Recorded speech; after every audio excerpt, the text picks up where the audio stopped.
All In Sports Network. We love sports. Should the Colts move on from A.D. Mitchell?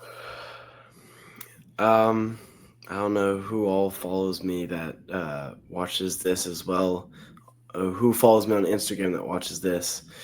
If you do, you will know my thoughts about that. But if you don't follow me on Instagram, I will.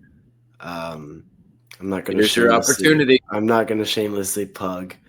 But I will say that what I said on my story, I said A.D. Mitchell needs to get cut. I don't know what he's still doing on the team. At most, he's offered a reception for 20 yards, I think, in a game. He was the number one in yardage. We'll discuss later. Does not matter. It does not matter. We will discuss why it does not matter. Well, I think, so I was thinking about this. Over the offseason, Tutu Atwell was a free agent. And I believe it was myself that said, hey, this is a possibility. Right. I do remember that. And I think it's worth a shot at going out and getting him because you don't know exactly what you have yet in A.D. Mitchell. One of those guys scored a touchdown. Yep. The other one is responsible for not getting or for eliminating 2 touchdowns. One of them caught multiple passes. One of them only caught 1 pass. That's not true. We'll discuss later. I'm Kevin. That's my son Liam. We're the Unstable Blues. Happy to present All Indiana Sports as part of the All In Sports and Rogue Media Sports Networks. Yep, welcome back in. A loss had to happen at some point. That's just how it is today in today's league. Yep. But for as bad as the Colts were, to only lose by a touchdown on the road to that complete of a team may be the best character building you can have if you're choosing to look at the bright side, that is. So let's go all in.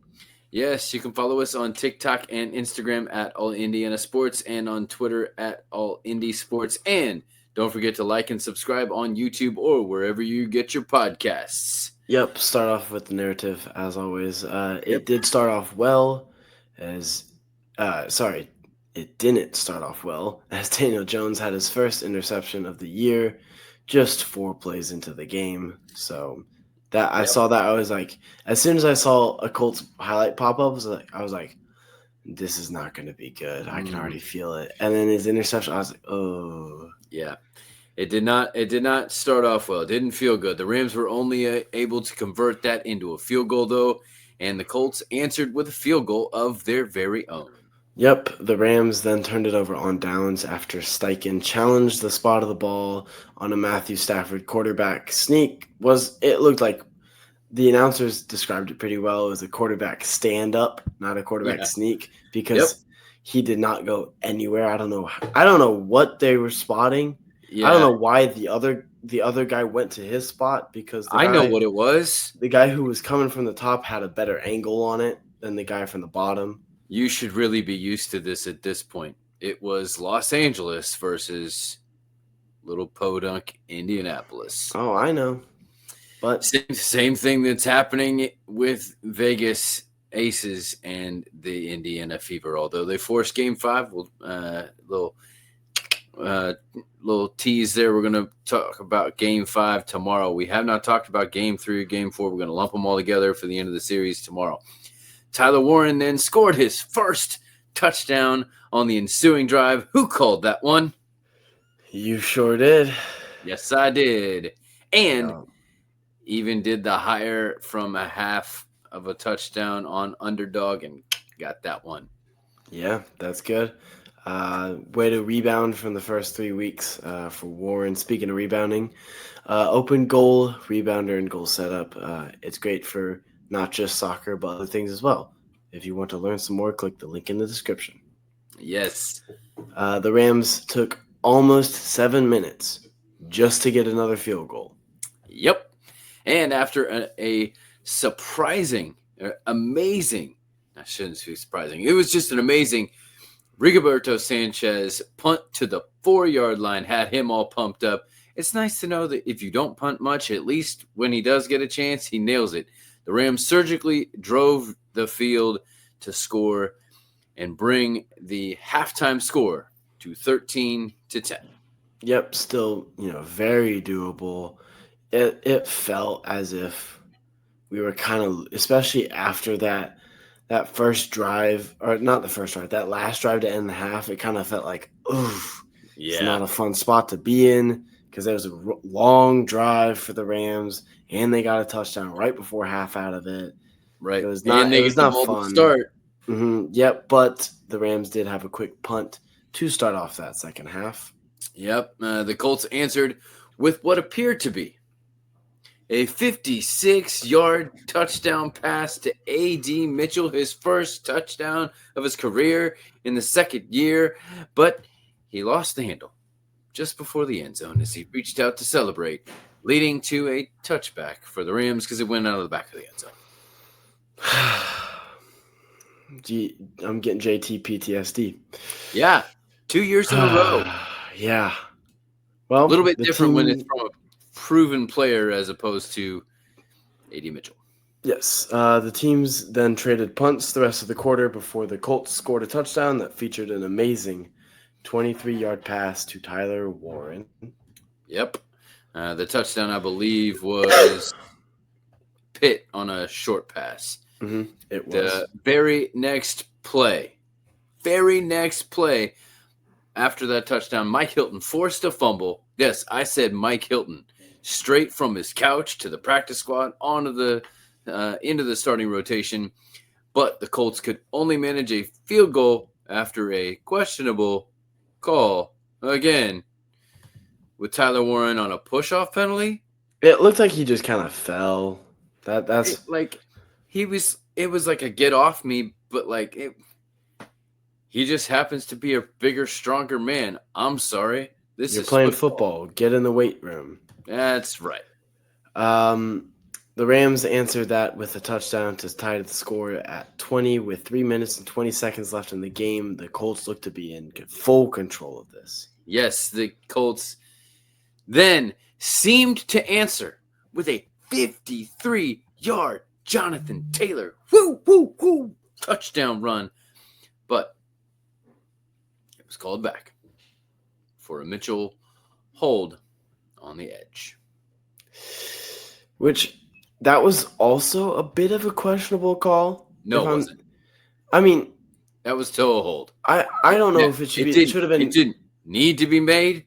No, but it was definitely a hold. JT was getting past him regardless, but I don't know if it should have been called a hold. I think it was a different type of penalty that you could have called it. It didn't look like a hold, if that makes sense. Just the way the bodies moved around and stuff, it didn't look like a hold to me. It looked more like a cut block. I don't know. I don't know if he did this. I think he kind of went low. He went low on him. Twisted and taken down, it's a hold. Regardless, it's a penalty. Yeah. After the Colts punt, the Rams had a one-play, 88-yard Tutu Atwell touchdown. Yep. The Colts could not answer as 15 yards of penalties and 21 yards of offense and an interception kind of summed up the day for the Colts. And that's what put it to bed. Joi Baby Sleep Sacks can help you put your little one to bed. Click the link in the description for more stat sheet time. Yep. Daniel Jones went 24 for 33, 262 yards, a touchdown, and 2 interceptions. That last interception kind of in junk time. Yep. Kind of trying to make a push, but at the same time, it's like, what can you really do at this point? Yep. So realistically, I don't count that last interception, but that's just me. I totally agree with you. It's you're in the position where you're just trying to push it, and so it was less of an interception, more of just a sealer. So nail in the coffin. Danny Dimes did not do bad. No. He did bad in the beginning, but he fixed his mistakes, and he was good the rest of the day. Yeah, although it was his first game under 100 for QBR. Yes, so, yeah. Mitchell still on top receiving with 96 yards on 3 catches. So I mean, good for the yardage. Yeah. Could have had a lot more and a touchdown. Yep. Um, And a win. Warren, Tyler Warren had 5 catches for 70 yards, still Mr. Consistent, with a rushing touchdown. Bless Goodness. you. Thank you. What do you say when someone coughs? Like, bless you. I've heard "bless your lungs." That makes the most sense to me. It Okay. sounds weird, but like realistically, that's kind of You- what's happening. To get off track, you know why they say the saying is "bless you," right? Why? Because when you sneeze, you're actually your heart skips a beat. So you actually it's the closest to death that you regularly get to. So I was about to say regularly makes sense, yeah, but like I don't know about can. I love how Warren, they put him in the Wildcat. He didn't get it, but they still went to him anyway to try to get him the touchdown. I appreciated that, as I had some money on that. Michael Pittman Jr. had the lone receiving touchdown for the Colts. Yep, JT was finally held to under 100 yards with 76 yards. And as you say, the next stat, I'm going to check where he is in. All right. I think he's still at the top. I would imagine. I think so. But Nick Cross had 14 tackles and a half of a sack, leading the Colts with tackles on defense. The verdict is? The verdict is my computer is slow right now. Okay. Oh, wait. I think I'm getting it. Oh. Okay. Somebody else? He is third now. Oh. CMC is above him with three more yards. Okay. And then Bijan's ahead of him with 57 more yards. Okay. So, yeah. But Bijan makes sense. Yeah. CMC is a little surprising, but still. DeForest Buckner then had 8 tackles and 2 TFLs, bringing home with the entire defense. The Colts defense had a total of 4 TFLs, 3 sacks, and 9 quarterback hits, but allowed 102 on the ground and Puka Nacua to go for 170. Shoot. I did not like Puka this week. He's on my fantasy team, so it's very conflicting. This is why I have a moral code. I never play players on my fantasy team if they're playing the Colts. I completely agree with that. If I'm questioning between a player that's playing against the Colts and someone who's not, I'm going to go with the person who's not playing the Colts. But I have the number 1 receiver for fantasy points. Yeah, I get it. Puka, so I'm not going to play him. Well, listen, I could have not played him. I could have played DK instead, and I still would have won against Isaiah. By the way, how's that feel, Isaiah? I am the only undefeated person in the league now. And that's your name too. It is undefeated 2.0 because that is what's going to happen this year. Yep, except I beat you at the end. So the thing is, don't take my fantasy advice because I heard that Jaylen Warren was injured, and I checked my opponent to see if your brother had him because I knew your brother would be mad at me if I allowed him to keep him on the team. Oh, so you didn't check yourself. I didn't check mine. I had Jaylen Warren, and he was playing. I didn't even know. I didn't even look. I was too concerned about others. You're welcome. All right, let's talk about the intangibles. What are some of your intangibles of this game? I really only have 2. Okay. And I don't care if you call me salty. I'm still salty. Whatever. Penalties is one of them. They kind of killed us. All like we were going, and then we weren't. And then we did have a couple of penalties that did go our way that kind of helped drives continue, but there's just too much in favor of us like not getting helped by them. Yep. And then Adonai Mitchell, whatever he was doing, I don't care. Alec Pierce can go for 3 catches and 96 yards, but he's not going to drop the ball at the end zone. Right. He actually has a touchdown too. Yeah, he'll catch the ball unless he gets concussed, and he'll catch the ball even if he's he's interfered with, he'll still catch the ball. Now, Yeah, the one prop I will give Adonai is that was a really good catch. unbelievable. I don't know how he caught that. That was But that. There's I'm late gonna hands, and then there's later hands. Like I'm gonna that take was it just one like step further. I'm gonna say the catch from Adonai was great, but the throw was better. The throw was exactly where it needed to be. If he Yep. put it anywhere else, that's an interception because that's double coverage. Yep. So great catch by Adonai. But you get discredited because you dropped the ball, which means Daniel Jones gets the credit for that. There you go. All right. I also have penalties. I have stats for you. 11 penalties for 88 yards. Drive killers. Unbelievable. Turnovers, 3 of them. 2 of them, if you're really going to not count the last one, which I get. Mental errors. The what ifs of this game were absolutely huge. To know that there were 3 turnovers and all those penalties and 2 touchdowns wiped off the board for just those Adonai Mitchell things, and you still only lose by 1 touchdown to that team in that place. And not only just a touchdown, a blown coverage touchdown. It wasn't a methodical drive touchdown. It was a blown coverage touchdown that you got that you lost to. So I am fully confident. One, if we score one of those touchdowns, we win the game. Yep. 2, if that broken coverage doesn't happen, we win the game in overtime. Mm-hmm. Very true. We were in a winning scenario no matter what, and everything went wrong whenever it could have. Yep. That's how you beat the Colts, apparently. Yep. That's it. And then I still am frustrated with the field goals instead of touchdowns. Yeah. At least one of those field goals needed to be a touchdown, and probably could have been had not been for the Tyler Warren bogus penalty. But that red zone efficiency and conversion into touchdown is going to be either the thing that holds the Colts back or the thing that will change the season for the better moving forward.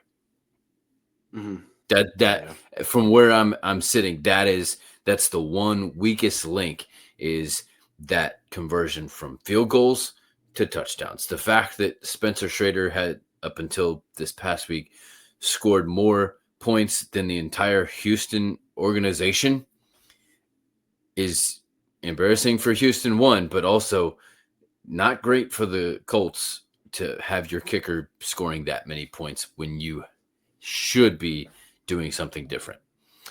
You gotta develop that training, right? Farm Hounds can help you training puppies with their healthy treats. That's what we love at Country Mountain Dogs. You can click the link in the description for more on that. What is your Mayflower move of the game? It's the big one. It's the one I keep harking on. It's the Adonai Mitchell drop touchdown. I feel like we lost a lot of momentum there. It was a little earlier in the game. Still lost a lot of momentum there. Would have been up by more points. So I think that was really a mental switch, a game changer. All right. I hear you. There was still a lot of time and a lot of things that happened after that were still positive and still. So I have the other Adonai Mitchell error, and that is the hold, because that was the go ahead. That was that. I would argue to say the 27-20 flip. I would argue to say that only happened because he was already not in the right mental headspace about the thing earlier. I hear you. But as an athlete, you know this. Yeah, I've experienced this even in different things that I've done not athletic. You must have a short memory. And 100%. And this was quite a bit of time. If you can't wipe it at that point, then once again, you shouldn't be on the team. Mm-hmm. I have this. I have this with the PA announcing that I do. If I mess something up, I can't spend time thinking about it because then I will mess up the next name or whatever else is coming up. I must move on. You must move on as quickly as possible. If you're too busy thinking about the past, you cannot address what is in front of you well. That's a life lesson right there. With all that, who is your underdog fantasy sports star of the game? I think it has to be, the guy who's been consistent through it all. Obviously, there's Danny Dimes who has been consistent, but he didn't have as good of a game as I would have liked from him, especially against a defense that really needed him. I'm gonna praise a little bit of Daniel Jones. I think he's been the best quarterback at this specifically, staying calm in the pocket, delivering balls where they need to be, whether or not he gets hit or not. I think there's been many times he sees a defender coming, he delivers the ball perfectly where it needs to be, and he gets rocked for it. But he gets right back up, he does it again. So huge props to Dan Jones, but it's the other Mr. Consistent. It's Mr. Tyler Warren. Got his first touchdown of his young career. He is already looking like an all-star. He should be in the Offensive Rookie of the Year talk. I don't know who else is right now because everybody's like having good games every now and then, but no one like consistent necessarily. Yeah. But I gotta go Tyler Warren.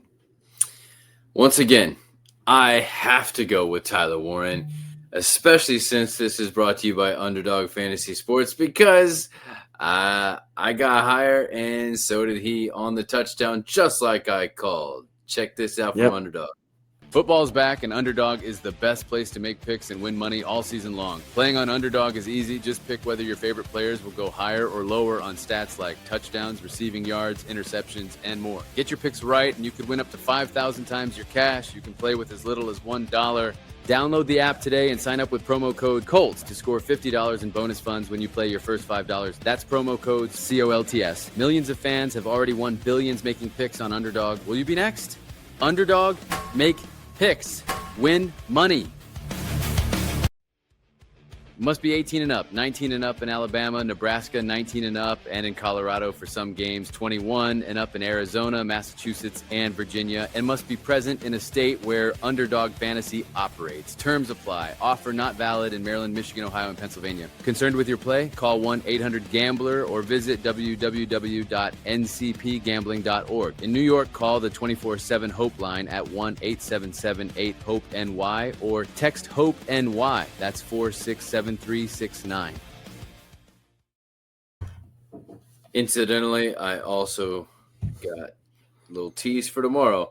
Kelsey Mitchell going higher than 20 because she normally does. She only had one game this series where she didn't. So there you go. Yeah. Anything else? By stats. Anything else from you? Nope. That's it. Adonai gone. Adonai gone. See you later. All right. Well, there you go. That's all the time that we got for today. We'll be back tomorrow with our Fever Frenzy to take a look at the Fever and the winner take all Game 5 for a chance at the finals in the WNBA playoffs. Later this week, we will have our Unstable Pick 6 NFL prediction show. Crimson Cutback look back at a close one for IU in Iowa and our preview of the Colts hosting the Raiders again after 1 year off. Yep. Well, this is Liam. And this is Kevin. Reminding you to stay all Indiana. All in Sports Network. We love sports.